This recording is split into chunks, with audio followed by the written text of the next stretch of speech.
Hi hello అండి. ఎలా ఉన్నారు? నేనైతే చాలా చాలా బాగున్నాను. మీరందరూ కూడా బాగుండాలని మనస్ఫూర్తిగా కోరుకుంటున్నాను. సుగుణ వంటింటికి స్వాగతం. ఈరోజు మన వంటింట్లో షాహీ రోల్స్ ఏ విధంగా తయారు చేసుకోవాలో చూద్దామండి. ఇది స్వీట్ చాలా టేస్టీగా ఉంటుంది. అలాగే నోట్లో వేసుకుంటే కరిగిపోతుంది. తినే కొద్దీ తినాలనిపించే మరి ఈ షాహీ రోల్స్ ఏ విధంగా తయారు చేసుకోవాలో చూద్దాము. మరి వీడియోని ఎక్కడా స్కిప్ చేయకుండా చూడండి. స్కిప్ చేసినట్లయితే మంచి టిప్స్ అనేవి మిస్ అవుతారు. మరి చూసేద్దామా? Welcome back to my channel.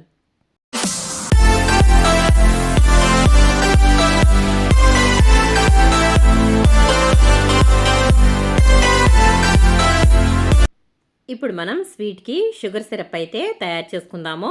నేనైతే సిరప్ తయారు చేసుకోవడానికి ఒక గిన్నె అయితే తీసుకుని అందులో ఒక కప్పు నిండా పంచదార అయితే తీసేసుకున్నాను. ఆ తర్వాత అదే గిన్నెలో 3/4 వంతు వరకు వాటర్ అయితే వేసుకుని ఇప్పుడు వీటిని ఈ విధంగా స్టవ్ మీద అయితే పెట్టించుకుని మనం లేత తీగ పాకం అనేది రాణించుకోవాలండి. మనకి ఆ విధంగా అయితే పర్ఫెక్ట్గా పాకం అనేది రెడీ అవుతుంది. నేను ఇప్పుడు స్టవ్ వెలిగించుకుని స్టవ్ మీద అయితే పెట్టేసుకుంటున్నాను. ఇది మరీ ముదురు పాకం అనేది రావాల్సిన అవసరం లేదండి. ఒక 5 నిమిషాల పాటు మరిగిన తర్వాత మనం గులాబ్ జామ్కి ఏ విధంగా పాకం అయితే తయారు చేసుకుంటామో ఆ విధంగా వస్తే సరిపోతుంది. మరీ ముదురు పాకం తయారు చేసుకోకూడదు. కాబట్టి ఇది కొంచెం మరిగిన తర్వాత ఒకసారి చెక్ చేసుకోవాలి. ఎలాగంటే ఇప్పుడు గరిటెతో మనం గరిటెలో నుండి మొత్తం తీసేసిన తర్వాత కొంచెం చేయి తడి చేసుకుని ఈ విధంగా పాకాన్ని చెక్ చేసుకోవాలి. మనం ఈ విధంగా 2 వేళ్లతో అన్నప్పుడు ఒక తీగ రావాలండి. అలా అయితే మనకి పాకం అనేది రెడీ అయిపోయినట్లు. ఒకవేళ తీగ రాకపోయినా వేళ్ళు కొంచెం జిగురుగా అంటుకుంటాయి కదండి, అలా వస్తే కూడా సరిపోతుంది. ఈ విధంగా అయితే మనం పాకం అయితే రెడీ చేసుకుని పక్కనైతే పెట్టేసుకుందాము. పాకం అయితే రెడీ అయిపోయింది. ఇప్పుడు ఇంకొక గిన్నె అయితే తీసుకున్నాను. అందులో ఒక కప్పుతో అయితే నేను కొబ్బరి పొడి అయితే వేసేసుకుంటున్నాను. ఏదో ఒక కొలత అయితే సరిపోతుందండి.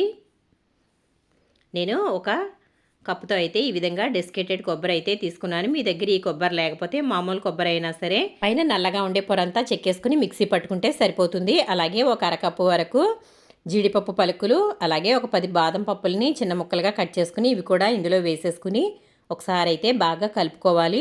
మనకి మెయిన్గా స్వీట్కి టేస్ట్ ఇచ్చేది ఇదేనండి, కొబ్బరి పొడి. మీరు పచ్చి కొబ్బరి తీసుకున్నా సరే పర్వాలేదు, కాకపోతే కొంచెం అయితే అది వేయించుకోవాలి. నేను ఇక్కడ అమూల్ మిఠాయి మేట్ అయితే తీసుకుంటున్నాను. ఇది కండెన్స్డ్ మిల్క్ అండి. మీ దగ్గర ఒకవేళ ఇది లేనప్పుడు పాలని చిక్కగా కొంచెం మరిగించుకున్న తర్వాత అందులో షుగర్ వేసుకుని కలిపి ఇందులో అయితే వేసేసుకోవచ్చు. లేదంటే కనుక పాలు షుగర్ కూడా వేసుకోవచ్చండి. నేనైతే నా దగ్గర ఈ మిల్క్ మేడ్ ఉంది కాబట్టి ఇదైతే వేసుకుంటున్నాను.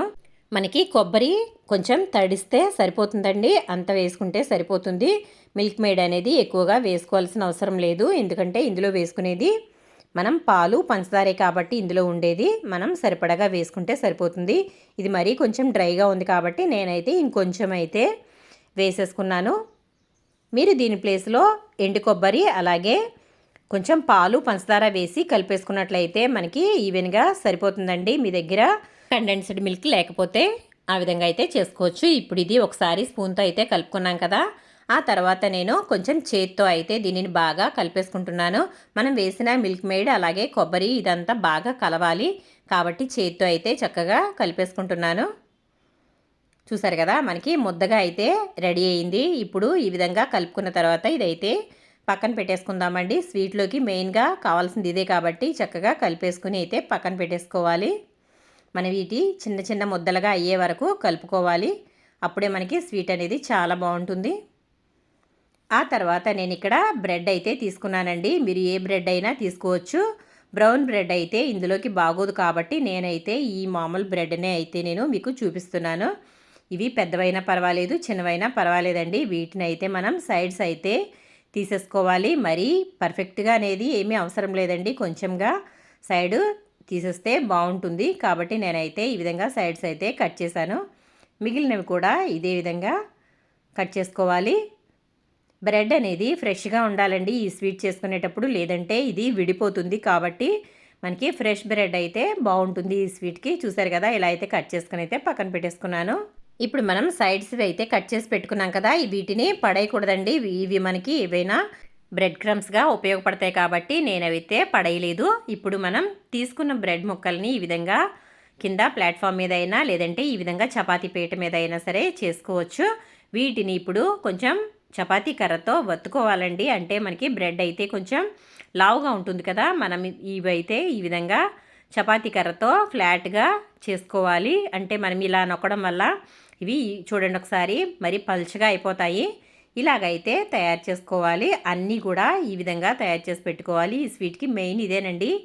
ఇలా అయితే మనకి స్వీట్ అనేది పర్ఫెక్ట్గా వస్తుంది. చూసారా ఎంత సన్నగా వచ్చిందో. ఇదే మాదిరిగా అన్నీ కూడా ఇలాగే చపాతీ కర్రతో వత్తుకోవాలి. ఇది ఏమాత్రం విడిపోకుండా జాగ్రత్తగా అయితే చేసుకోవాల్సి ఉంటుందండి. మనం బ్రెడ్తో ఏది చేసినా కూడా ఇలా బ్రెడ్ స్లైస్ని పూర్తిగా చిరిగిపోకుండా చక్కగా చేసుకోవాలి. చూడండి ఇవన్నీ కూడా చక్కగా పల్చగా వచ్చాయి.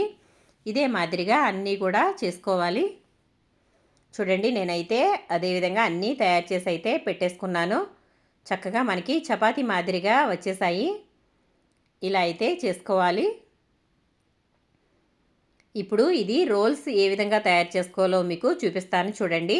నేనైతే ఒక బ్రెడ్ని అయితే తీసుకున్నాను. బ్రెడ్ స్లైస్ని తీసుకున్న తర్వాత మనం తయారు చేసుకున్న కొబ్బరి మిశ్రమాన్ని ఈ విధంగా కొంచెం తీసుకుని దీనిని చేత్తోనే ఈ విధంగా అనుకోవడం వల్ల చక్కగా ఇది ఇలాగా రోల్గా అవుతుంది. మనం మిల్క్ మేడ్ వేసాం కాబట్టి ఇది కొంచెం జిగురుగా ఉంటుందండి. కాబట్టి ఈ విధంగా అయితే వెంటనే అయిపోతుంది. కాబట్టి ఇలాగైతే తయారు చేసుకోవాలి. ఇలా అయిన తర్వాత మనం బ్రెడ్ స్లైస్ మీద సమానంగా పెట్టుకోవాలి. పెట్టుకున్న తర్వాత ఇది ఈ విధంగా రోల్ చేసుకోవాలండి.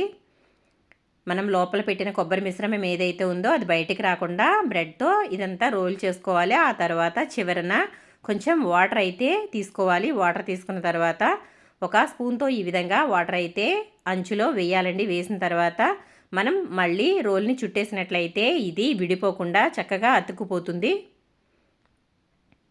చూడండి మరి ఎక్కువగా వేసుకోకూడదు. ఒక స్పూన్ వేసుకుంటే సరిపోతుంది. మళ్ళీ తర్వాత వెంటనే ఈ విధంగా రోల్ చేసుకున్నట్లయితే ఇది వెంటనే అతుక్కుపోతుందండి. ఇది విడిపోదు, చక్కగా ఉంటుంది. ఇలా అయితే రోల్గా తయారు చేసుకోవాలి. చూసారు కదా చూడటానికి ఎంత బాగుందో. ఈ విధంగా ఫిల్ చేసుకోవాలండి. లోపల కొబ్బరి మిశ్రమం అంతా కూడా సమానంగా వచ్చే వరకు అయితే ఫిల్ చేసుకోవాలి. ఇదే మాదిరిగా అన్నీ కూడా రోల్ చేసేసుకుందాము. చూడండి నేనైతే ఇక్కడ అన్నీ రోల్ చేశాను. మనకి ఇవి ఎలా కనిపిస్తున్నాయంటే బేకరీలో రోల్స్ ఉంటాయి కదండి, కేక్ రోల్స్ ఆ విధంగా ఉన్నాయి కదా. ఇలా అయితే రోల్ చేసుకుని అయితే పెట్టుకోవాలి. ఆ తర్వాత స్టవ్ వెలిగించుకుని బాండి పెట్టుకున్న తర్వాత కొంచెం నెయ్యి అయితే వేసుకోవాలండి. మనం ఈ స్వీట్ తయారు చేసుకునేటప్పుడు ఆయిల్ అనేది అస్సలు వాడకూడదు. నెయ్యితోనే ఈ స్వీట్ అనేది తయారు చేసుకోవాలి. నెయ్యితో చేసుకోవడం వల్ల ఈ స్వీట్ అనేది చాలా టేస్టీగా ఉంటుంది. కాబట్టి నెయ్యిని మాత్రమే ఉపయోగించాలి. ఆయిల్ వాడినట్లయితే ఈ స్వీట్ అంతా బాగోదండి. కాబట్టి నేనైతే నెయ్యి తీసుకున్నాను. కొంచెం వేడవనిస్తే సరిపోతుంది. మరీ ఎక్కువగా కాగాల్సిన అవసరం లేదు. ఆ తర్వాత మనం తయారు చేసుకున్న రోల్స్ని అయితే ఈ విధంగా దూరంగా వేసుకోవాలి. మనకి బ్రెడ్ అనేది చాలా త్వరగా వేగిపోతుందండి. కాబట్టి నేనైతే ఒక 4 అయితే వేసుకున్నాను. ఇవి వెంటనే కదిపేయకూడదు. కొంచెం వేగిన తర్వాత మాత్రమే పక్కకైతే తిప్పుకోవాలి. చూడండి నెయ్యి మంచిగా వేడైతే మనకి ఈ బ్రెడ్ వేగడానికి ఎంతో సమయం పట్టదండి. చూసారు కదా అన్నీ కూడా ఈ విధంగా ఎక్కడ తెల్లగా లేకుండా చక్కగా మంచి కలర్ వచ్చే వరకు అయితే వేయించుకోవాలి. ఇలా వేగిన తర్వాత ఇప్పుడు ఒక ప్లేట్లోకి అయితే తీసేసుకోవాలి. చూసారా మనకి బ్రెడ్ అయితే ఈ విధంగా వేగితేనే స్వీట్ అనేది చాలా టేస్టీగా ఉంటుందండి. కాబట్టి ఈ కలర్ వచ్చే వరకు వేయించుకోవాలి. మరీ మాడకూడదు, అలాగని తెల్లగా కూడా ఉండకూడదు. చూసారు కదా నేనైతే అన్నీ కూడా చక్కగా వేయించేసుకున్నాను. ఇప్పుడు వేయించుకున్న తర్వాత మనం ముందుగా తయారు చేసి పెట్టుకున్నాం కదండి షుగర్ సిరప్, ఇదైతే బాగా చల్లారిపోయింది. ఇది మరీ వేడిగా ఉండకూడదండి. కొంచెం చల్లారిన తర్వాత మనం ఇవి రోల్స్ అనేవి వేసుకోవాలి. అందుకే మనం స్వీట్ తయారు చేసుకునే ముందే షుగర్ సిరప్ అయితే తయారు చేసి పెట్టుకున్నట్లయితే మనం స్వీట్ తయారు చేసుకునేటప్పటికి షుగర్ సిరప్ అనేది చల్లబడిపోతుంది. కాబట్టి మనమైతే ముందుగా షుగర్ సిరప్ అనేది తయారు చేసుకోవాలి. ఆ తర్వాత రోల్స్ అన్నీ కూడా ఈ విధంగా వేసుకోవాలి. వేసుకున్న తర్వాత ఇవి మొత్తం ఒకసారి ఇలాగా లోపలికంటూ ముంచాలండి. మనం ఇవి ఎక్కువసేపు నాననివ్వకూడదు. బ్రెడ్ కాబట్టి త్వరగానే పీల్ చేసుకుంటుంది. కాబట్టి ఇవైతే నేను కొంచెం అయితే వేశాను. అన్నీ ఒకేసారి వేసినట్లయితే విరిగిపోతాయి. కాబట్టి ఈ విధంగా జాగ్రత్తగా 4 అయితే వేశాను. ఆ తర్వాత మనం వీటిని వెంటనే బయటకైతే తీసేద్దాము. మిగిలినవి కూడా ఇదే మాదిరిగా షుగర్ సిరప్లు అయితే వేసేసుకోవాలి. ఈ విధంగా మనం చేసుకోవడం వల్ల మనకి స్వీట్ అనేది క్రంచీగా ఉంటుందండి. లోపల సాఫ్ట్గా జ్యూసీగా, అలాగే పైనంతా కూడా బ్రెడ్ అంతా కూడా క్రంచీగా చాలా టేస్టీగా ఉంటుంది. బ్రెడ్ని మనం బ్రౌన్ కలర్లోకి వచ్చే వరకు వేయించుకున్నాం కాబట్టి ఇది చాలా క్రంచీగా ఉంటుంది. ఎక్కడైనా వైట్గా ఉన్నట్లయితే అది అంత టేస్టీగా అనిపించదండి. కాబట్టి బ్రెడ్ అంతా కూడా మంచి కలర్ వచ్చే వరకు వేయించుకుంటేనే ఈ స్వీట్ అనేది చాలా టేస్టీగా ఉంటుంది. ఇప్పుడు మిగిలినవి కూడా ఇదే మాదిరిగా షుగర్లో ఒక్కసారి ముంచి అయితే తీసేయాలి. అంతేనండి, ఎంతో టేస్టీగా ఉండే షాహీ రోల్స్ రెడీ అయిపోయాయి. మరి వీటిని ఇంకా ఎందుకు ఆలస్యం, చక్కగా తయారు చేసుకుని మీరు కూడా ఒకసారి టేస్ట్ అయితే చూసేయండి ఫ్రెండ్స్. చాలా బాగుంటుంది. మళ్ళీ మళ్ళీ పిల్లలు చేయమని అడుగుతూ ఉంటారు, అంత బాగుంటుంది. నేనైతే వీటిని ఒక ప్లేట్లోకి అయితే సర్వ్ చేసిన తర్వాత దీని మీద కొంచెం కండెన్స్డ్ మిల్క్ అయితే వేస్తున్నాను. ఈ విధంగా వేసుకోవడం వల్ల మనకి స్వీట్ అనేది చాలా చాలా టేస్టీగా యమ్మీగా ఉంటుందండి. మరి నోట్లో పెట్టుకుంటే కరిగిపోతుంది. అసలు చాలా అంటే చాలా బాగుంటుంది. మీరు కూడా ఒకసారి తప్పకుండా ట్రై చేయండి ఫ్రెండ్స్. మీకు ఏ విధంగా వచ్చిందో నాకు కమెంట్ సెక్షన్లో కమెంట్ పెట్టండి. మీకు ఏమైనా కొత్త రెసిపీస్ కావాలన్నా కూడా నాకు కమెంట్ పెట్టండి ఫ్రెండ్స్. అలాగే నా ఇన్స్టాగ్రామ్ ఐడి కూడా ఫాలో అవ్వండి, సుగుణ వంటిల్లని ఉంటుంది. తప్పకుండా ఇన్స్టా కూడా ఫాలో అవ్వండి. అలాగే నా ఛానల్ని ఎవరైనా ఫస్ట్ టైం చూస్తున్న వాళ్ళైతే తప్పకుండా సబ్స్క్రైబ్ చేసుకోండి, లైక్ కొట్టండి ఫ్రెండ్స్. మరిన్ని మంచి మంచి వీడియోస్ కోసం సుగుణ వంటిల్లని ఫాలో అవ్వండి. చూస్తుంటే నోట్లో నీళ్ళు వచ్చేస్తున్నాయి కదా, మరి ఇంకెందుకు ఆలస్యం అండి, మన షాహీ రోల్ అయితే తప్పకుండా ట్రై చేయండి ఫ్రెండ్స్.